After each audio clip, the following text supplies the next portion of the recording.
Hello, and welcome back to Everything is Ideology. I'm your host, Dr. Lee Kaplan. In this episode, I sit down with Emily Contois to discuss her recently published article, Fueling Masculinity: How Ads for Plant-Based Burgers and Electric Trucks Reinforce Gender Norms and Resist Sustainable Imaginaries. We explore the politics of food, masculinity, consumer culture, and advertising.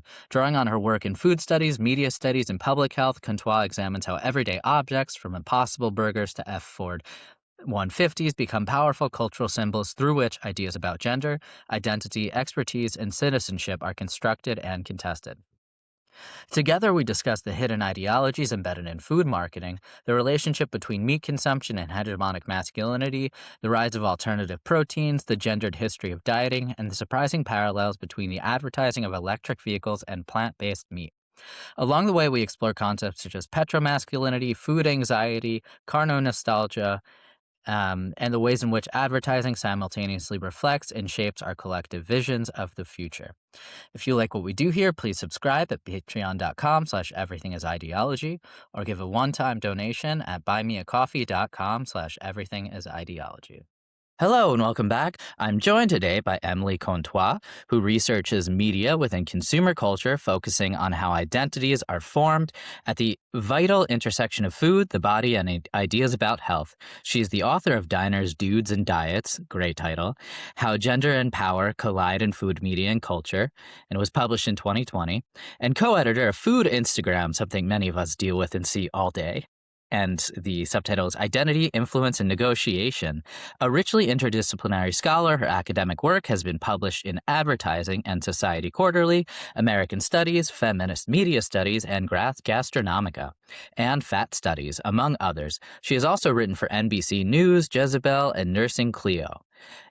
Been interviewed on podcasts such as The Sporkful, Gastropod, and Good Food, and appeared on CBS This Morning and Ugly Delicious on Netflix.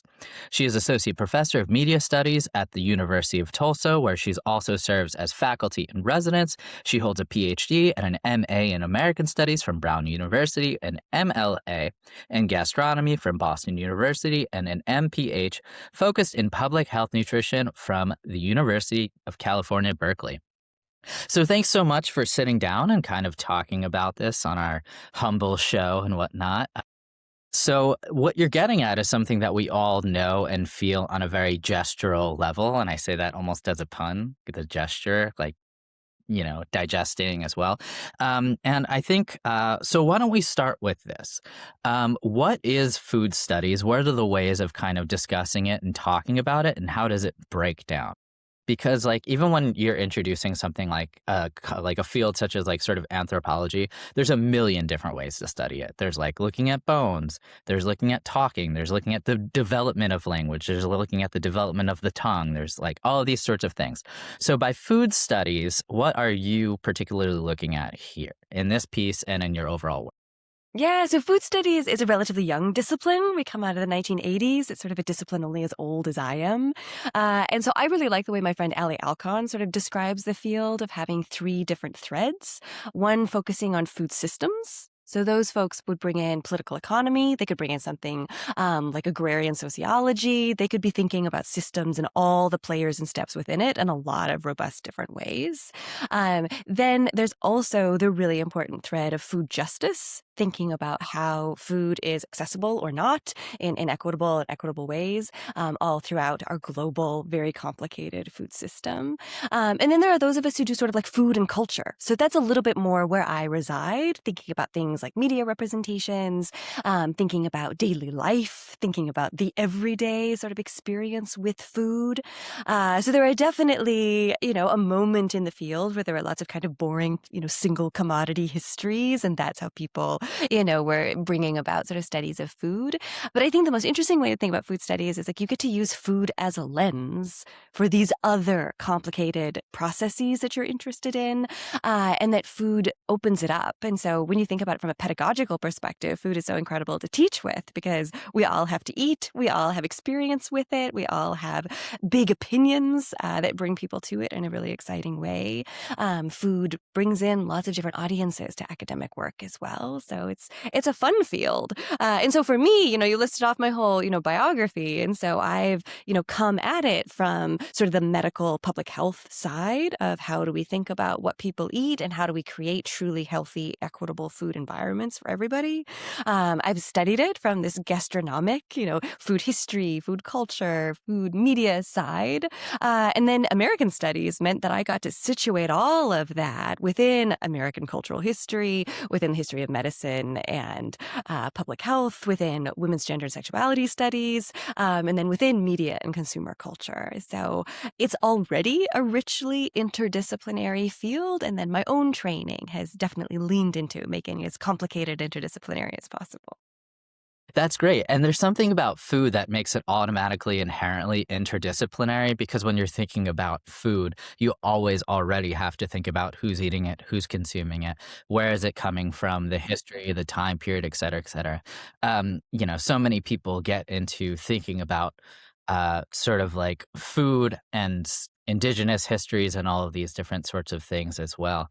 And doing philosophy or thought with something in our everyday life makes me think of kind of like Sartre thinking about phenomenology.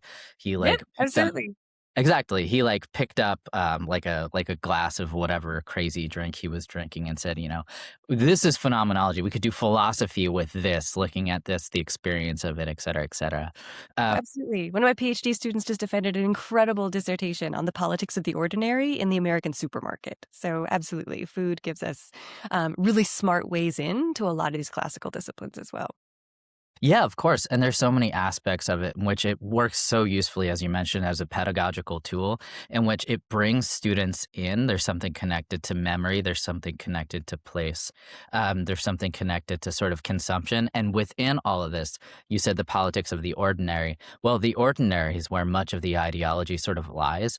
When it becomes kind of like an everydayness, it becomes reproduced in such a way that it kind of makes it so that these things are naturalized, and this is some of the stuff you get into talking about. So, what are some of the hidden sort of components in food production that we don't necessarily think about or see in terms of sort of advertising? What you're looking at? How does meat become masculine? And Ah, so the piece that we're talking about is this article that I wrote that was really interested in looking at how meat is imagined in American culture and how it's running in parallel with how we think about automobility and particularly like driving trucks. And so thinking about how something like what we would call hegemonic masculinity, right? Our culture's dominant way at a particular time period of defining and performing what masculinity supposedly is. And so meat has been a big part of that in Western cultures for a long time, related to animals, related to hunting, to ideas about the caveman and caveman diets. And we see all of these ideas still circulate. But what I was interested in looking at is like, well, then what happens when brands try to market an alternative meat product? So I'm looking at the Impossible Burger. And then what happens when we're trying to have these electric vehicles come in? And so what happens when the Ford F-150, which I was sort of startled to learn is not just the best-selling truck in the United States, it has been the best-selling vehicle for the last 40 years. And so thinking about the ordinary, thinking about common, really common aspects of our lives, like hamburgers and trucks are so incredibly ordinary. In imagining, what American life is, and then, because you go where the academic job market takes you, for me living in Oklahoma, these are incredibly resonant symbols in a regional sense too. And so moving on from the trucks, what happens when Ford tries to come up with their F-150 Lightning, this electric truck? So I'm interested in how the advertising for these two products that are actually quite similar in how they talk about masculinity and how they imagine an idea of America are quite similar in the kinds of norms they're upholding and the kinds of worlds they imagine for us. And so advertising, I think of it as like the language of our consumer culture, that even as traditional advertising becomes much less prominent. The Super Bowl is one of the only moments, right, where the traditional television commercial, has some sort of cultural heft. But advertising as this commercial element of a consumer culture that largely, orchestrates itself through ideas of like that consumerism is how you exercise your civic responsibility in this country in so many ways. You hear phrases like eat with your fork, or sustainability efforts being about buying particular kinds of products, like switching to an electric vehicle, that these are consumer solutions to these big problems we face that are far more complicated than that. Right. No, that's great. Thank you. And by reducing like the human unit to just the level of consumption, it kind of makes it so that we are buying a product, and the product kind of defines who we are in different ways and defines our lifestyles and creates our subjectivities. And what's in the commercial dictates kind of like our own unconscious desires and screen memories of things and whatnot. But also by reducing the human to just kind of a consumer, it doesn't necessarily care about the human because the human disappears in a way, and the human just becomes a thing of consumption, which kind of gets rid of the idea of caring for that human. And a lot of your work looks at what if we had a sort of ethics of care or feminist ethics of care undergirding our food systems, undergirding our responsibilities and social responsibilities, because that would create a sort of like more equitable future, but as well stop us from eating junk and caring about ourselves and caring about our bodies in different ways. Um, so you get to sort of different kind of ways of in your conclusion, you kind of get to ways of imagining different food futures. But you start the piece by kind of talking about food anxieties and how these food anxieties stretch back centuries. Can you talk about food anxieties and kind of what this means and is trying to get at? Yeah, so there's two things here. One is like some people come to food studies enamored by how food brings us together, right? Things like commensality of this social bond that is formed when we break bread together, the way that a food culture comes to define various aspects of identity, whether it's gender or ethnicity or ideas of the nation. But this idea of like how food is paradoxical, is contradictory, and is full of anxiety was one of the ways that I came to food studies. Like I was actually interested in studying diet culture, when I was a young scholar, writing my honors thesis in undergrad. How could you understand a national identity and its, gendered sort of implications by understanding how the foods that people tried so hard to limit and avoid? And so by studying dieting, you could actually learn quite a lot about the American character, the American history, the American people. So that's one aspect of it, of thinking about how this idea of anxiety comes into it. But the way that I'm starting this piece is quoting Warren Belasco, who's an incredible mentor of mine, who's very fondly referred to as the grandfather of food studies for the work that he's done, building up this field. And he's written this incredible book that's called subtitle of his book is like The History of the Future of Food, which is kind of like a mind trick for yourself of like, what? But to make the point that we've been quite anxious about what are we going to eat in the future for a very long time. And so he's looking at world fairs and how they've been representing these ideas about the future of food and how it intervenes with technology, but also, as he points out, this idea of not just what are we going to eat and is it going to be enough for everyone, but are those in positions of power, namely white Anglo men, going to be able to eat meat? Is meat going to be accessible? Is this way of eating that's come to be understood as affluent and satisfying and nutritionally rich? We're in a moment right now where we're, frantic about protein all over again. And so that's a piece of this meat story. But that's where I'm interested in thinking about how these concerns we have about the future of food and how we will navigate it. And, will our future be delicious? Will it be equitable? Will it be all these things we want it to be? To realize we are not alone in worrying about those things. They've been with us for hundreds of years. Yeah, of course. That's great. I mean, so many different things come to mind, even just like simple stuff, kind of, as you said, doing kind of thought experiments and whatnot, how gender works and kind of the everyday. A lot of these spectacles that we go to are very subtly gendered. Like if you go to sort of like a medieval times, there's all of these different things going on with like the meat and the sort of expectations, and then the king and then the queen and the crown. Like all of these various things reinforce a politics of sort of like normal, quote unquote, this type of kind of heteronormative normalcy that's grounded in kind of like the idea of eating meat. And I mean, there's so many aspects of food that kind of lend themselves to history in different ways. Yeah. What's And it's not grown, just the how it's grown. food. Yeah, it's not just that it's Exactly. meat, right? It's everything from ingredients, texture, plating, portion size, ideas about appetite, how eating relates to our bodies, like consumption being this really important intermediary step, not just as sort of consumer desire, but also like actual consumption and bodies. And then all these ideas about ideal bodies, what they're supposed to look like, how they're supposed to move through the world, what work they're supposed to be able to accomplish. That food gives us a million and one different ways into all of that. Yeah, very much so. And when you were studying diets and diet culture and whatnot, there's also this classic sort of thing of like balancing this sort of excess that we all want with restraint. And it gets into very sort of Catholic and or Christian kind of ethics and mentalities and whatnot. But what that brought to mind was I saw a while ago this fun sort of thing being shared where it was the wine diet. It was like the wine and steak diet. Did you ever see that? I It was missed that one, luckily. Okay, gotcha. Yeah. Well, I wasn't spared that, but it was this diet. I think it was in like Vogue magazine or something in the 1960s.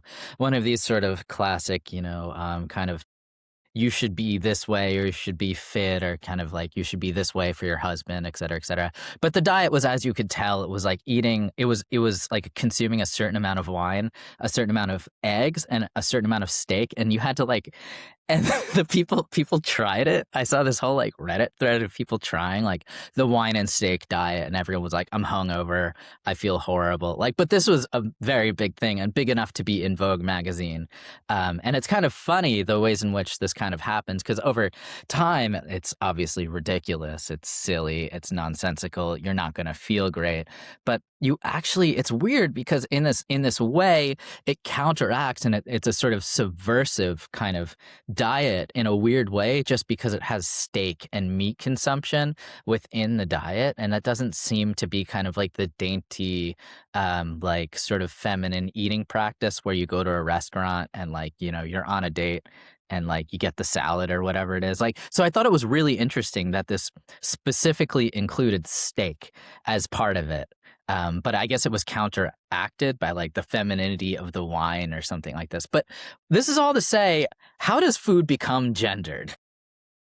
Well, this is what's so funny, right? Like, of course, food isn't like inherently or naturally or essentially gendered in any way. And so I think it makes it a really easy object to teach people about this whole idea of like the social and cultural construction of gender. Food come to be understood as feminine and dainty, or sturdy and hardy and masculine. And so I think the dichotomy of like the masculine steak and the feminine salad is largely a 19th century phenomenon from the work of other historians, sort of looking at the moment in which women are able to navigate public spaces on their own in different ways, and what that has to do with restaurant culture. And so the salad on the menu like is actually like a piece of that very specific history. But to think about why do those foods connote that idea of gender now, it's a part through this incredible repetition that our media and commercial, advertising environment makes possible, that message is repeated over and over and over again. And so one other article that I worked on was looking at, how salads were promoted in like Men's Health versus Health for Women, these different magazines that had these really gender targeted audiences. And so for women, salads were all about pursuing lack, that it was a salad had as few calories as possible, that you're trying to just consume like the least amount of calories. Late 1990s, early 2000s is a moment of like negative calorie lore. The idea that if you eat something that has like so much fiber and so much water that by the time your body's done digesting it, you've burned calories. So thinking about, how overt our diet culture used to be, like now it comes in a slightly different lifestyle sort of wellness shape. So if that's salads for women, like salads for men from like a Men's Health kind of promotion, was what power bowls became, that they had lots of protein added to them, whether it was meat or beans or, a low-fat cheese, that they were about what was in them And like nutritional science was a way to sort of masculinize all of this content of like what was being added to make a salad enough for a man's appetite and a man's needs. But like a salad is a salad. And so looking at how things like the way nutrition science is talked about, the way the particular macronutrients are focused upon, how we shoot them, how the salads were even displayed differently in different kinds of bowls. Do you show people eating them or not? All these different ways, like ideas about gender, even with the salad, is sort of presented. And so one idea that I worked a lot with in my first book, Diners, Dudes, and Diets, was what another marketing scholar had worked with called gender contamination. The idea that particularly straight heterosexual men are going to have trouble with consumer items that are perceived as feminine. For them to consume them is viewed as feminizing, it's viewed as losing status, that it's something that men are going to resist.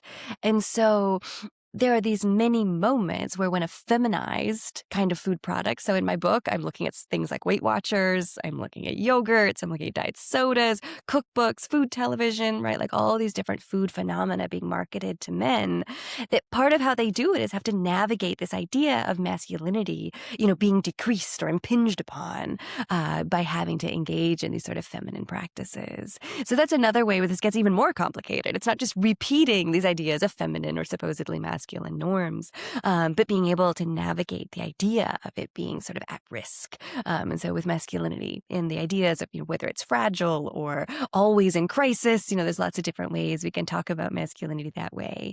But that becomes a piece of how the marketing and the advertising works for sure. Yeah, totally. And this is reproduced again in just like really subtle ways in kind of movies or everyday life where it's just like Absolutely. my wife is out, so now I'm gonna have the pasta and the pizza because the wife is like watching my health in some way and she's like the gatekeeper, the quote unquote Yes, absolutely. This idea of the food woman ball and being chain sort of responsibility. thing. Yes. Hmm. And this also connects to sort of like weird right wing discourse on like soy.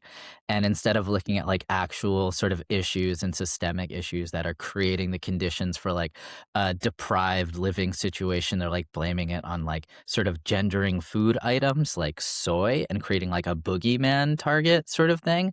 And it makes things understandable to an audience that doesn't care to understand. And it makes these narratives become consumable as well.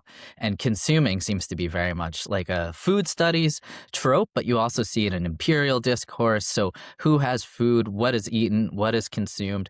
And I was also thinking when you were kind of getting into the lack that's in the female diet, it made me think of potentially, like, you could correct me here, a dialectical situation in which sort of the less a female eats, the more she satisfies a sort of like male gaze or like sort of the male desire. So like the fullness becomes displaced onto the other. So like the less you do, the more you receive in some kind of like weird twisted manner, perhaps. You could say something about that. I also wanted to jump in and just talk about really quickly the nutritional science aspect of it and how sometimes science is utilized to target sort of like masculine, to kind of like make it. Science is used for hegemonic masculinity purposes in some cases, but then science is completely dismissed in other cases to play Which we see into in a this hegemonic article. Yeah. masculinity. So if you wanted to touch on any of the crazy stuff I just mentioned, please feel free. Yeah, absolutely. I mean, everything from, how like pre-workout is marketed, right? With like little molecules, being depicted on labels.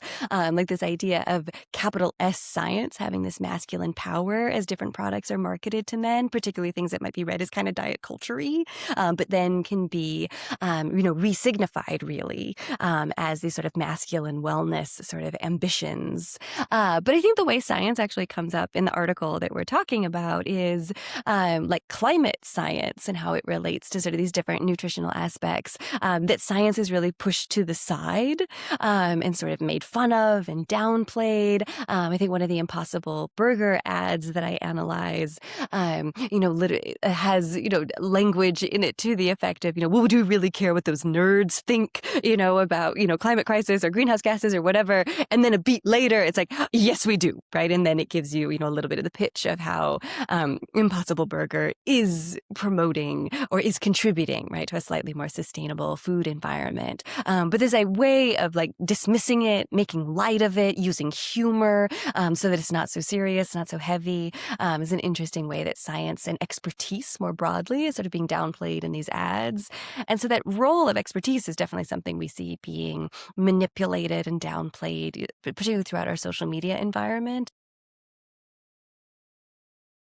Sources for health information about medicine, ideas about food and nutrition. But we also see it, in the space of the influencer versus the old school food critic who operates with journalistic ethics and, goes to a restaurant multiple times and, has expertise and experience that they're lending to their food reviews versus the everyday person doing the front-facing camera stuff from the front of their car. So we definitely see these ideas about expertise, about training, about science playing a role in how people think about their food environments and what's good and right and moral and nutritious and good, for them to eat. Yeah, no, that's great. And kind of part of that is also the distrust. It already plays on kind of the distrust of experts and dismissing people and dismissing things.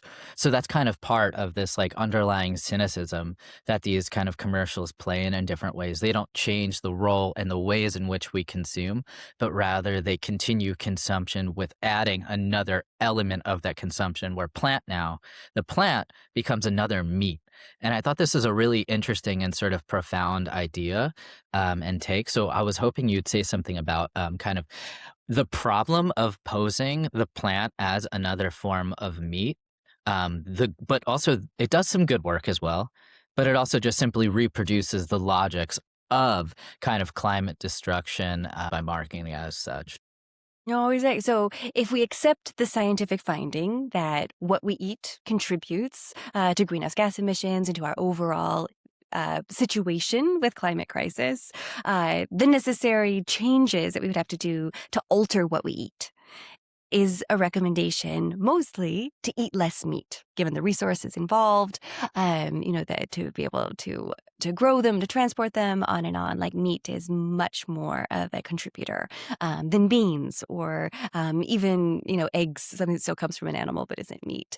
But American consumer culture and also American culture more broadly very rarely puts forward an eat less, consume less kind of a message. And so in our longstanding food culture, like it really hasn't been since World War II rationing that people were expected to give up, whether it was butter or wheat or, whatever food ingredient it was, that for, the home front, everyday person's contribution was to give up those things during the time of war.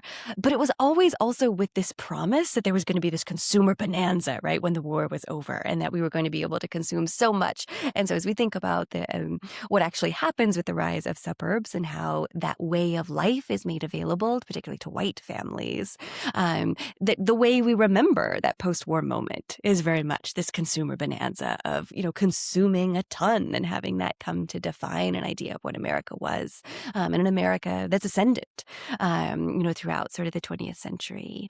And so this idea of eating less or eating differently or having to make a compromise hasn't been a part of American food culture for a really long time.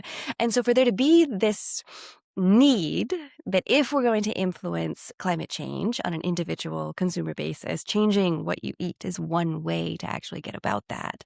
But instead of eating meat less often or eating meat very rarely, like as a treat, instead we've seen the rise of an entire new sector in the food industry to create alternative meats that you can just eat more of this other product. And so counterintuitively, like we're seeing more and more people try alternative meat products, but they're also still eating meat. Like meat consumption is still on the rise, like not just in China, where economics and life has been changing, but like in the United States, continuing to just eat more and more meat. And so it's actually another author who came up with the idea that plants is just becoming like the fourth meat, that it's just one more consumer product that's available, and that we're just eating more and more. We're not actually making any changes to consume less, which is ultimately what we would need to do, not just to influence sort of where we're at with climate crisis, but to be able to get out of some of the traps that living in such a voracious consumer culture has gotten us into.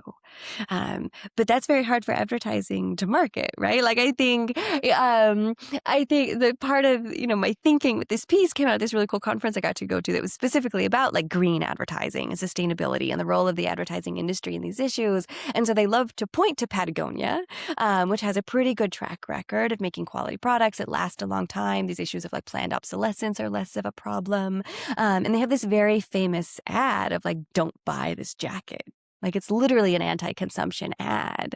But it is so successful and leads to greater sales because of how it resonates with a particular kind of consumer, right? Who wants to think of themselves as an enlightened consumer, who cares about the earth and who cares about the kind of consumer culture that they're practicing and how they navigate all of that as a part of status, as a part of identity, as a part of also trying to be a responsible consumer citizen.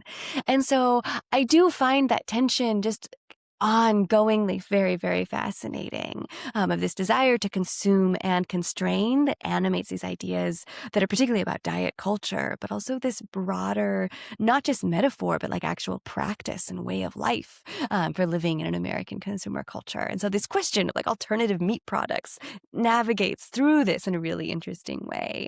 And so then they don't even want to call themselves something that's a sustainable food product. Like, nope, we're just meat.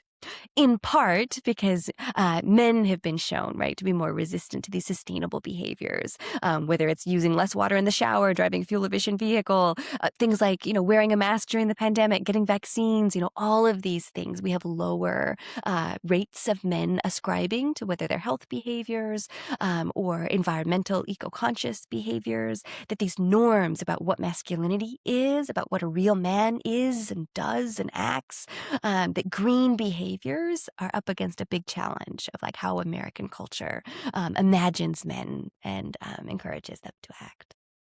That's great. Yeah, I would actually love to see a commercial or the food industry or something based around what's considered kind of female desires from maybe different points of view. Like, what would that look like too? Because by only advertising to men in many different ways, and particularly usually white men, as you point out, it's sort of like missing most or half of society as well. Kind of like what comes to mind is like women hold up half of the sky, the mouthing, right? So it's sort of like, um, they're missing a huge constituent of people that eat food as well. So it kind of seems to me that it goes against the logic of capital to just advertise to one segment of the population. And especially because so many of these things, advertising to men just kind of makes it so that it's a destructive force in many different ways, because of hegemonic masculinity is just a force of destruction in so many different ways. And food systems are just one part of that extractive destruction that occurs. And you see that happening in so many different ways. Even in these commercials to occur, there's so much death that needs to happen to create these products. And who knows with Impossible Burgers, if it takes like large amounts of sort of soil and large amounts of energies and sources to even create some of these things, right? So sometimes, like a lot of companies can kind of greenwash in different ways, which we see kind of happening a lot and being critiqued. And this idea of kind of dieting made me think of like, there's this weird thing where like if you go to Barnes and Noble, um, if you go to the philosophy section, you see just a bunch of stoicism stuff. And you just see a bunch of like kind of trying to master the self, whatever that means or looks like. And kind of like the self becomes a project to work on, another identity or brand to be formed and shaped. And so when I think of dieting culture, I sort of also think of this weird turn towards stoicism, which also intersects as with like hegemonic forms of masculinity, where it's like denying emotionality, denying so many forms of selfhood. So there's these weird aspects of kind of like also dieting for men is a particularly fascinating thing as well. Oh, Um, it is. yeah. So I was wondering, I guess, if you could maybe, this is not in your sort of article. We'll get back to it because I want to start talking a little bit about the cars and the car situation. But if you could kind of say a little bit about, if you don't mind, like dieting for men, what's going on there? Yeah, so the story that I'm tracking in my book is the commercial diet industry. So Weight Watchers, Nutrisystem, Jenny Craig, how they attempt to market themselves to men in sort of the mid-aughts into the 20 teens. And so they have a really hard time because they're trying to sell the same product, but in distinctly gendered ways to women versus to men. And so when we think about like how does something come to be gendered, like one paper that I wrote was literally taking these 60-second animated videos that was how does it work for Weight Watchers Online for women and Weight Watchers Online for men. And you see how they talk about the same tools, the same approach in totally different ways.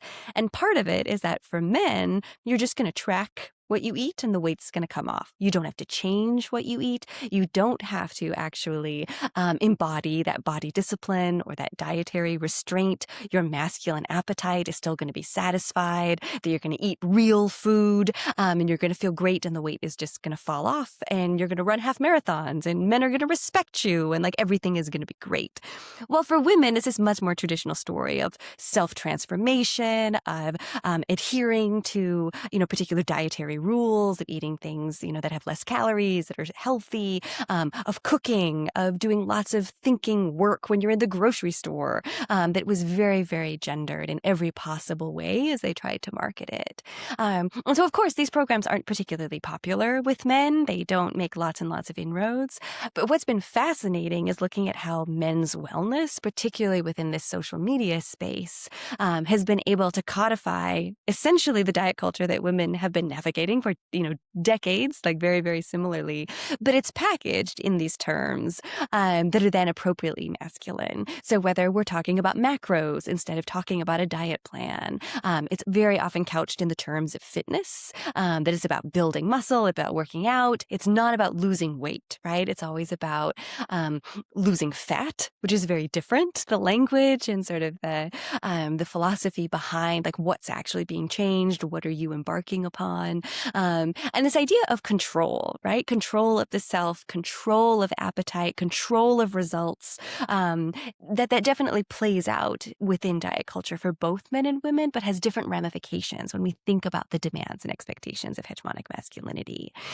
So men are not going to go to a diet group like Weight Watchers and talk about their feelings and, navigate their way through that. But we are seeing really similar ways. The New York Times reached out to me when they were doing a piece on Ozempic, going after men. And so their sort of catchy title was calling it Brozempic, like what happens when GLP-1s, are advertising directly to men about these pharmaceutical drugs and this effort to lose weight. And it repeats exactly what Weight Watchers tried to do, right? You make it about fitness, you lose particular types of colors, you speak to men in very different terms than you would to women about what weight loss is, about what their goals are, about what the transformation is even about. And so I think one of the things you might find interesting, like getting at this philosophy piece, is like when I did this side-by-side comparison, like I felt incredibly ambivalent about the fact that like I don't think it's a good thing, right, for this very overt diet culture messaging to now also be targeting men, right, for men to have to suffer in the way that women have for many decades, and being, happy in their, attempting to be happy in your sense of self and how it's related to these ideas about the body. But for women, when they talk about weight loss in these traditional ways, there is this promise of transformation. And it's a destructive one in a way, right? That like you're going to be a better woman, a better wife, like a better everything, right? That is what is on the other side of this work to lose weight, change your diet, work out. And there's someone else on the other side. For men to keep that cool distance from the work of weight loss and to codify it in different terms, there is also no promise of transformation. You're just going to lose the weight and be who you already are and we're always supposed to be. And so in that way, think about these limits of masculinity and how hegemonic doesn't make space for emotion, for male relationships with one another, like all these ways that it constricts, like weight loss and how it was talked about, like also doesn't offer up this more expansive way of thinking about the body and the self and the relationship to it. That is, of course, mediated with these unreasonable ideals, right? Like it was a really complicated thing to tease out. But I think it is still a piece of this, that even though there's a lot of discourse now on social media about weight loss to men, it's just in different words, different terms, that it isn't about health. It isn't about self-actualization. It isn't about balance. It isn't about moderation. Like it's still this very, very extreme messaging about controlling the body, controlling the self, and becoming something. Very cool. Thank you for that. It's super insightful. It made me think that there's this like interesting mapping going on where sort of like where the spirit and the physical are mapped onto like different gender dynamics when it comes to working out. So there's this spiritual transformation happening when like a woman goes on a diet. She sort of like has to do all of these things and think there's something about spiritual transformation where just the man during their diet phase, it's like, you're already good enough. You've got a great personality. You're going to get all the ladies. You already got all the ladies, but you just need to lose some weight in different ways. And I also think that there's something about sort of like fatness that includes an aspect of judgment. Sort of like when you see a heavier set person or something, it's seen as a moral failing and whatnot. So this seems to be happening, I think, particularly for women. It seems like something like it's your fault, or there's some moral failing, or there's something like undesirable inherently about your personality or quality. Like this makes me think of like Roland Barthes has this piece basically on wrestling where he's just like the caricature, like the type of face, like having a big nose and looking evil, remind like there's no separation between like the character, the personality trait, and the physical signifier. And there's something like that's happening with the body as well. And here also you see with Ozempic, like this Brozempic thing, the times in a lot of other sort of journalistic enterprises are really like pun Yes. manufacturing machines. Um, it made me think of also using science to propose and repurpose another form of hegemonic masculinity, where you let science do the work for you as well. Like you're a man, you shouldn't have to do all this work. Like life is already hard enough. Whereas women, like it's dieting is another aspect of like unseen labor that's done in many different ways. Sometimes for the self, sometimes not for the self, sometimes for a mixture of both. But here, it's like men are already good enough, and here, just take this shot. Why do that dieting stuff? Just go work out. And there's something really gay also about just like workout culture and bro culture. Like dudes filming themselves like working out. Like there's something very homoerotic about that, and also like making sure it looks good and having the right filter. Like there's something also very gay going on here as well. Yeah, Um, I mean, so that's literally the history of fitness culture, right? Like it starts as a gay male fitness phenomenon to work on the body and particularly to craft muscles in that particular kind of way. It's not mainstream in any way, from late 19th century, like into sort of mid, 20th century. Like it really is Arnold Schwarzenegger who heterosexualizes this working on the body. And we're now living through a moment where so many of those incredibly marginalized body practices of professional bodybuilding have trickled down to everyday people, from excessive hydration to creatine supplementation, freaking out about protein, that these are all things that came out of this athletic subculture that was so far on the margins and now is like smack dab in the middle of not just fitness culture, but this broader American way of conceiving of the body and how you're supposed to care for it and train it.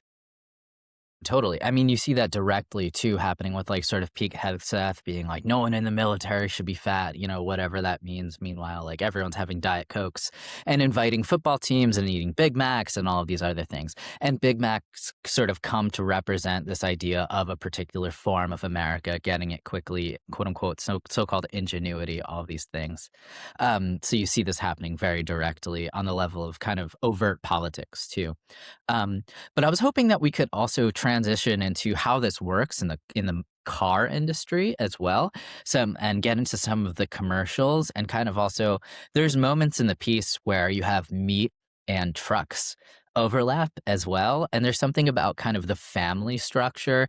So I was hoping if you wouldn't mind saying something about trucks, and then getting into some of the commercials you look at and analyze, and then we can move on like, what is the family doing here? Like, what is the role of the family within this? For sure. So I think the parallel tracks of thinking about meat and food. And then this idea of like automobility and trucks is one historically contingent phenomenon, that the rise of industrial agriculture, industrial livestock production is happening at the same time that we're literally building roads, railroads, and developing a transportation system in the United States that is going to privilege sort of the individual car, and the idea of like the autonomous individual who can always get behind the wheel and look out at the open road and have that complete control of their destiny. So it brings in like ideas of the American West and manifest destiny, which of course have these violent imperial sort of undertones as well. But this idea of like a dominant identity, that the car and then the truck as, you know, a particular kind of vehicle navigates these ideas about what America is, about what our future should be, but also these ideas about masculinity that map onto ideas about the West and rural life. And so the truck is interesting as a mechanical, industrial, modern interpretation of the workhorse, which was, you know, this sturdy animal, you know, who could work the land, work hard, was very, very reliable. And so as the tractor and the truck become the new implements of managing rural life and agricultural spaces, like the truck comes to take on these ideas that were once an animal, but were a part of this labor system. And so the truck manages to connote like this really complicated set of symbols, stories, and histories of what trucks mean and what it means to be able to get behind the wheel and go where you want to go.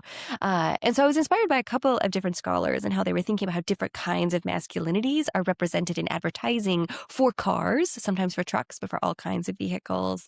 And so thinking about how things like the fact that the most car commercials represent men as this sole driver with no passengers behind the wheel, driving really fast, you know, with incredible precision. You know, often there's that, you know, white language at the bottom saying this was done on a controlled course. Like none of you should go out and drive like this. That there's always this risk, this danger, this power that's a part of how a car is put through its paces and represented to us in an advertising, whether it's, you know, print or a commercial, a social media post, that it's always communicating these particular ideas about a kind of masculinity. But to get your questions about family and history, Kara Daggett does this really great job thinking about this concept of petromasculinity. So this idea that masculinity is tied to fossil fuel consumption and not limiting that in any way. So for me, it echoes some of the work that I've done thinking about masculine appetite, right? That it's not supposed to be constrained. It's not supposed to be channeled into a salad when what it wants is meat and potatoes. That this idea of petromasculinity kind of taps into those kinds of norms as well, but channels them into the consumption of fossil fuels and then the actions of driving the car. But then she also does this great work of like historicizing that, of thinking about petronostalgia, arguing that this rise of the American suburb in the post-war period, the rise of multiple, you know, two cars being owned in a family, and this ideal of it's very, very tied into these conventional ideas about what masculinity is, of like the man who is the breadwinner, who is the head of the family, and who gets in that car and consumes fuel and, you know, leaves the domestic realm to go off and, you know, perform the work that then supports this entire idea of the American family in this very nostalgic package of this post-war affluent consumer moment. Of course, this is incredibly white and incredibly straight and all of those things too. And so I was really inspired by how she's thinking about petronostalgia. And I see really similar things of how we think about, like, how does meat and masculinity come to be bound together in ways that feel so inextricable, even though we know it's constructed.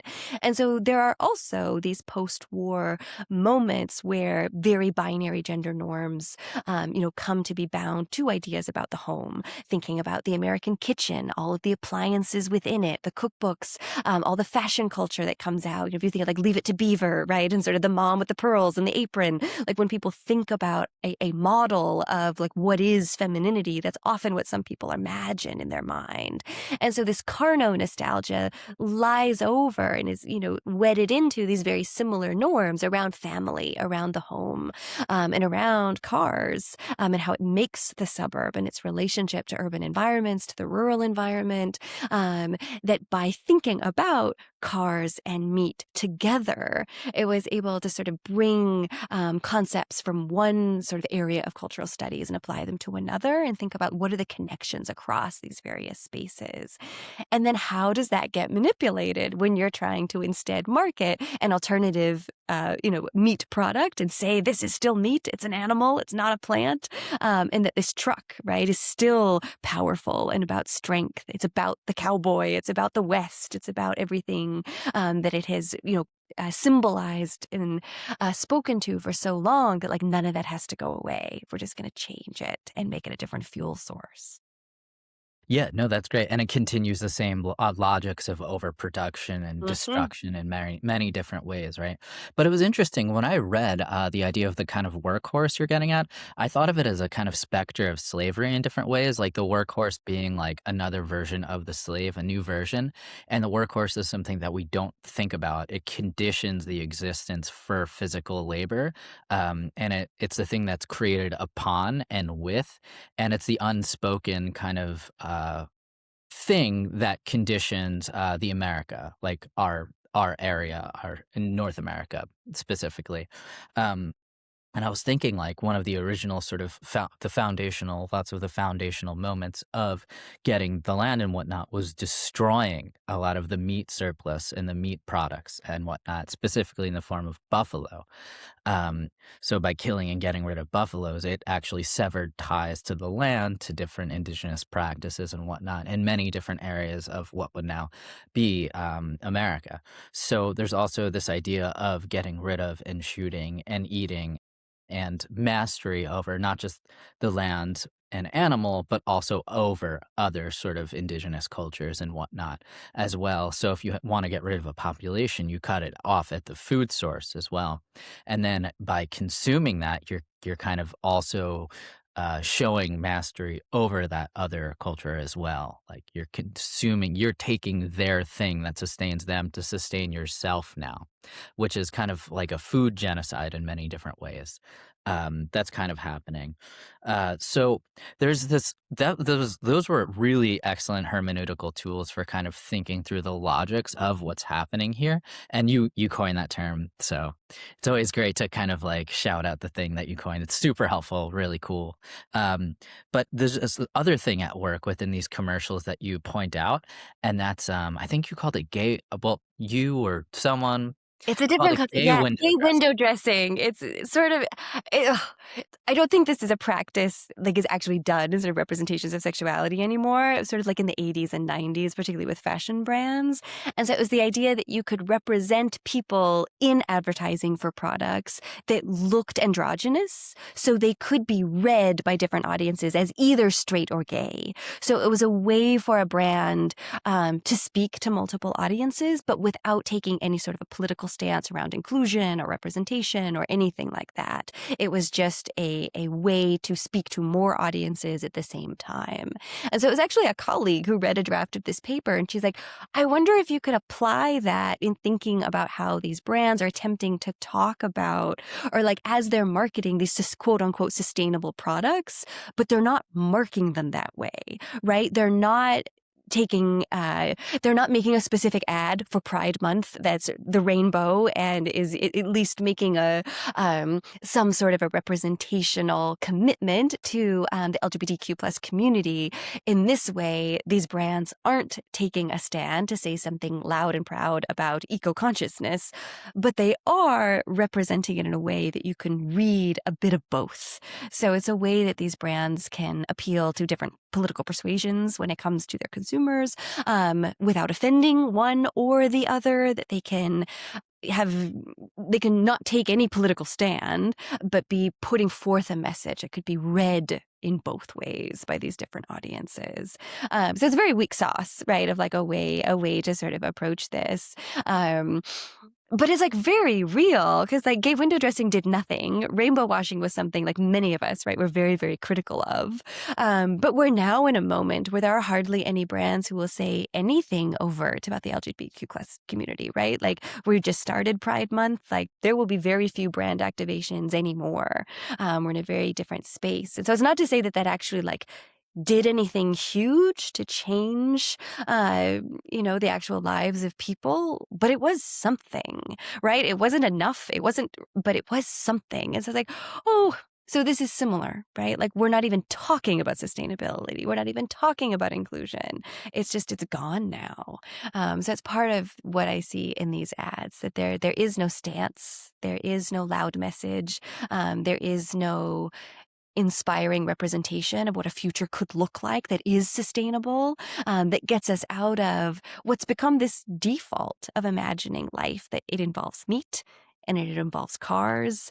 And it's very hard for people to imagine something beyond that. And so, of course, advertising is always trying to sell stuff. It's always trying to move product. That's what it does.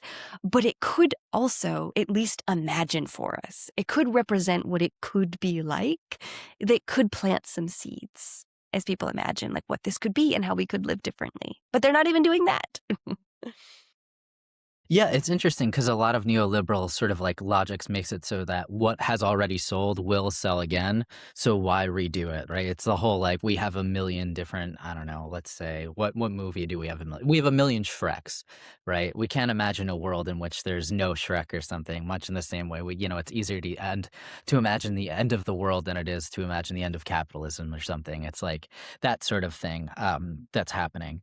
And it's interesting because right now you're absolutely right. Like at least there was kind of even the discourse was just representational and kind of there was no meat to it as we see it, but at least there was kind of something to grasp, to hold on to imagine, to hope in different ways.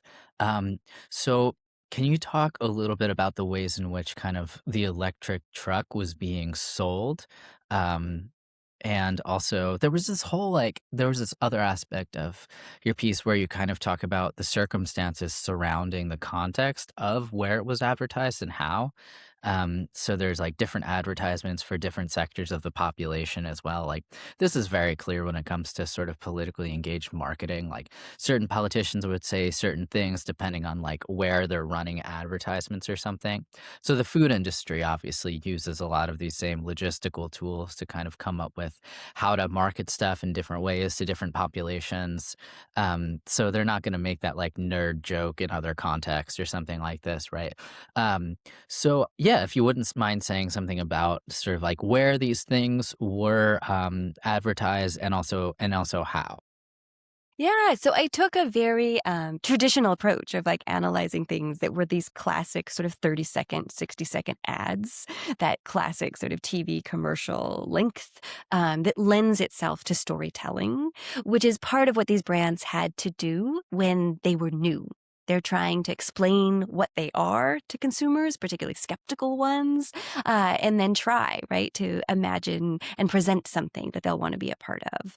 And so two of the ads were positioned in moments where they were trying to get that mass audience that is so incredibly rare. Like the Super Bowl is literally our last remaining mass culture in this country, when millions of people of a lot of different backgrounds tune in at the same time to the same thing and create those sort of common cultural moments that were much more the way we consumed media in the 20th century. In the 21st, everything is digital, everything is niche, everything is fragmented, and so those mass moments don't happen very often anymore. But two of these ads, were during moments where there would be a larger audience. So one of the F-150 ads, which was actually directed by Chloe Zhao, Oscar award-winning film director, was during the Tokyo Olympics. So thinking about those broadcasts, that I think it was in 2021. So it was before NBC had sort of figured out how to make it in the app and how to digitally distribute the Olympic Games via streaming. They were still sort of tied in some ways to the traditional broadcast moment. And so this ad, was positioned to get a larger audience because of like that media context intertextually of like when it's airing. And then one of the Impossible Burger was like during the Tonys, which is like a smaller mass audience, but is still a mass audience. So in that way, I thought the context sort of didn't resonate with some of what was in the ad, which was kind of funny. But the media, I think that was the piece that I found interesting of like trying to find those mass media moments when you're trying to tell these traditional narrativized stories about what a product is. So the F-150 ones in particular, like you kind of get wrapped up in them, like the way the music is incorporated in them. They have very traditional advertising voiceover that calls to our history, imagines an idea about the future, and it sells the product in a way that does kind of tug at you, even if you're a critical consumer. And so I find them really interesting in how they're constructed to get the most emotional and attention effect, even when they're simply circulating on YouTube and then had, these one sort of live moments as they were broadcast. Yeah, that's great. I mean, one thing that I thought was really interesting that was that, the logics of these commercials are basically individualized. It's like everyone purchase a car, everyone do this, but only the cars are only sort of for certain people, et cetera, et cetera. But they're trying to diversify that portfolio in different ways. So they're drawing on this idea of diversity and diversifying, and they're having this like blurred line between like who's involved and who's not through this gay window dressing stuff going on here, whether it's purposeful or not. It's just kind of meant to appeal to the most people as possible. But they're doing it in a situation where everyone's collectively watching one thing. So they need these situations of like collectivized, televised stuff, which happens in a more socialized manner to kind of like get people to individualistically buy stuff. And I thought that was like a really interesting sort of moment in which it's kind of like a form of kind of audience capture in different ways or something like this, where you don't see that in other spaces as well. Because now, we have more kind of like control over our ads in different ways, um, in really nefarious ways. Like our ads are chosen for us. Like when we're on Instagram and whatever it might be, as you know and have written about, sort of like you get. Like, and what I mean by that is like you get what you get because you're the one doing it. Like you're controlling your advertisement. So there's this weird sense of like control or something, but it's kind of not. It's kind of the other way around in many instances. Um, so I don't know. Those were kind of some thoughts about some of those things. Um, but there was also, I guess, more specific moments where, like, the Carl's Jr. advertising stuff, like, draws on the female body in many different ways to sell its product. So here you get the idea of sort of like women become the meat to consume, but also they're consuming the meat. So would you mind kind of like telling us a little bit about what's going on there? Yeah, so I think the idea of like the woman as a piece of meat, like, is definitely something that comes from Carol J. Adams. 1990, she publishes, The Sexual Politics of Meat, and it really lays out this way of theorizing how both women and animals are subordinated under patriarchy, and that animals are feminized and thus meant to be controlled, under the dominion of man. But then women, right, become pieces of meat. And so the provocative cover of her book is sort of a pinup style woman, but whose body is, being carved, the lines of, what the different cuts of meat would be as if it were, a cow or a sheep or, whatever, is being butchered to literally become something to consume. And so Carl's Jr., for most of the 21st century, had this ad where different supermodels, scantily clad, would bite into one of their big, gigantic burgers. And so, on the one hand, yes, we have this kind of transgressive representation of a woman eating a big, messy burger. Um, but it also, right, always immediately turns her into an object to be consumed by the male gaze as her body is put on display. But there were two ads that were really interesting. One of the big first ones, oh, now I'm forgetting the model's name. Paris Hilton is, cleaning her, sort of luxury vehicle, and it's the first of this series. It's earlier in the 21st century. It's so popular it literally crashes the Carl's Jr. website. It's in it's a completely different sort of internet infrastructure moment. But then that ad is sort of remade, 10, 15 years later with a different model, and she's with, a big truck. And so this idea of sort of a more Texas, representation of the body, the big belt buckle on the tiny bikini, and then the big truck as these sort of symbols that are all navigating this idea of something that men would want to consume, that those ads, interestingly though, to our discussions about, there was this moment where ads and brands were making these choices around diversity, around inclusion. And so Carl's Jr. stops these ads, not because they didn't think they were commercially successful, because they were, um, but they didn't make the choice because they wanted to be more feminist or to be more inclusive or to represent their brand genuinely in that kind of a way. Like it's just a business decision that like they were out of step in that particular moment, so they stopped it.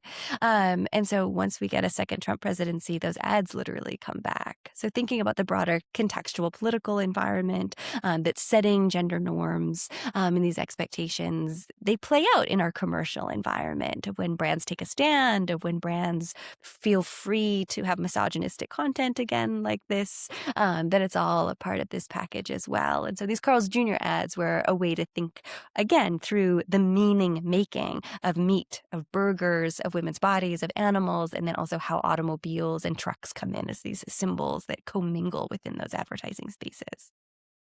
Yeah, that's great. And that's kind of like one of my main questions is sort of like, is there a reason like why companies would choose to do sort of like more radical commercials or sort of like more radical products? Like, what is there a particular like incentive or, that's sort of tension, like, because if companies are trying to make money and they're not quite sure if these things would do that or undermine their profit margin, sort of what would make them want to do it?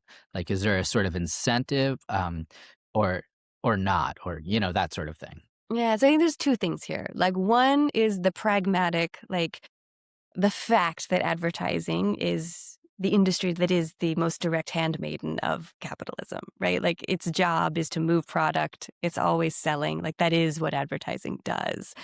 But there's always this tension from the beginning of the rise of modern advertising in the 1920s that the people who go into advertising consider themselves the most modern of American citizens. And so they're interested, right, in who we're supposed to be, in what is forward thinking, in what the future might look like, and they want to shape it, right? Like there are people who, if they didn't go into advertising, thought they could write the great American novel or would have been interested, right, in other knowledge work kinds of fields.